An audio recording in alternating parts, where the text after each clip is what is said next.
The person that causes the most pain in your life is often yourself. And I say this because when something happens in our life, what the self automatically do is put a resistance there. The resistance is a safe valve that stops us from putting everything under discussion. So it's like, I am not going to look into this. I'm not going to feel this. I'm not sure I want to start discovering the causes of what I'm feeling. So I'm going to put a resistance there. I'm going to put up a wall and pretend nothing is happening because I don't want to really know what's really going on. I'm not sure I'm ready to discover what's really going on.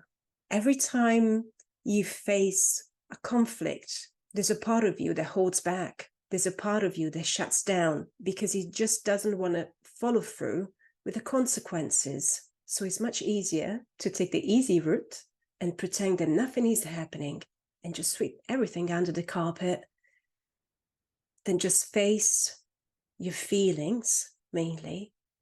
Face your disappointment. Face your anger, sadness, fear, doubts, confusion, even though you know that this is not really healthy for you, for your growth, also for the people around. It's so hard at times to just express how you feel when you know then that could change or impact also a specific situation, the environment, our relationship. We get so comfortable in keeping certain unhealthy habits going that we never fully question, is this what I really want? Is this what is the best for me? Sometimes we don't even consider the fact that perhaps a confrontation could bring a positive outcome. We fear exploring things. We fear discovering different routes.